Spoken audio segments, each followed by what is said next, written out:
Good day, everyone. Welcome to today's virtual lesson on no opt-out technique. I'm Melissa, one of your instructors for this session. I hope you're all ready to dive into some exciting learning. So in this lesson, we will delve into the no opt-out technique, a teaching strategy that ensures students answer questions correctly, fostering accountability and participation. This concept is essential in building a culture where students know that participation and accuracy are valued and expected. By mastering this approach, both teachers and students can benefit from improved engagement and understanding. Our objectives will be as follows.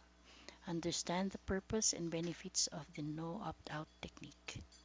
Identify different types of no opt-out responses. Apply the no opt-out strategy in classroom scenarios effectively. Reflect on the impact of consistent implementation on student confidence and participation. This technique ensures every student has a chance to answer questions correctly, reinforcing accountability and perseverance. It encourages engagement, builds confidence, and creates a supportive learning environment. First type of no opt-out response will be the teacher provides the answer and asks the same student to repeat it. If a student cannot answer or gives an incorrect response, the teacher provides the correct answer, then asks the same student to repeat it, ensuring they participate in reinforcing the correct response. Second would be another student provides the answer and the initial student repeats it. When a student cannot answer, the teacher turns to another student for the correct response. After receiving the correct answer, the teacher asks the original student to repeat it, involving both students. The third one would be to provide a cue or clue and ask the same student to answer. The teacher gives a hint or cue that helps guide the student towards the correct answer, then asks the same student to attempt answering again, building their confidence and the ability to participate. In this case, the teacher asks another student to provide a cue or clue to the original student. The original student then uses this information to answer the question, promoting collaboration and peer support.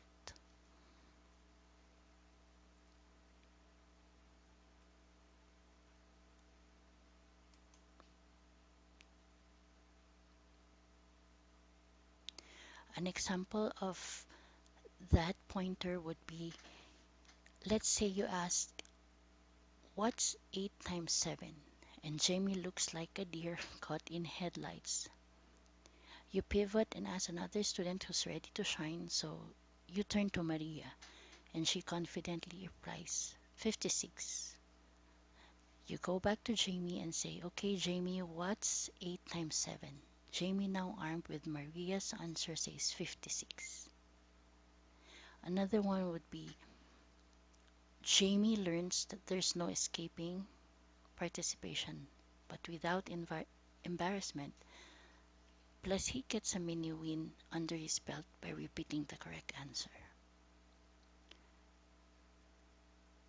Try giving a hint or rephrasing the question to lead the student to answer themselves. For example, if the question is, why did the character leave the village? And Jamie shrugs, you could say, what was the main problem in the village? Then guide him to the answer before circling back to your original question. Now let's test your understanding with a few quick evaluation questions. I'll ask the question and I want you to pause the video to think about your answer. Ready? First question would be, what is the main goal of using the no opt-out strategy in the classroom?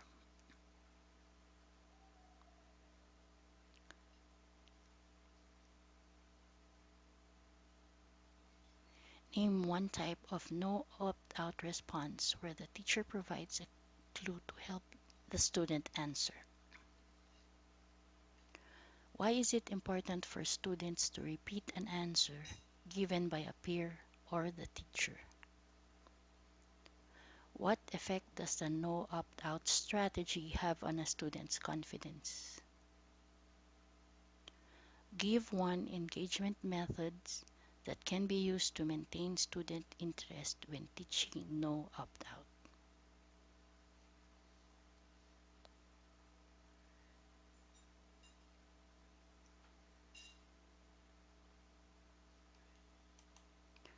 Moving on, to sum up our lesson for today, we explored the no opt-out strategy focusing on its definition, types, and practical applications in the classroom. The technique ensures students are guided to the correct answer, promoting participation and accountability. Our key takeaways would be the no opt-out strategy helps maintain high expectations and encourages students to persist in their learning. Different response type, types can be tailored to various student needs and scenarios. Our reflection and application would be: think about how you could use the no opt-out technique in your teaching or learning environment.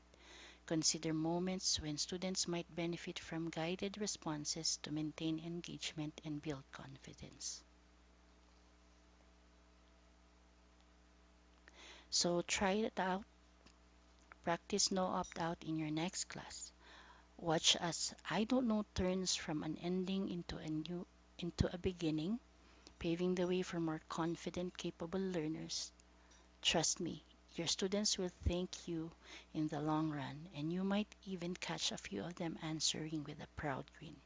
Remember, teaching is about showing students that learning is an adventure where every question has an answer and everyone can find it. Now go champion that classroom.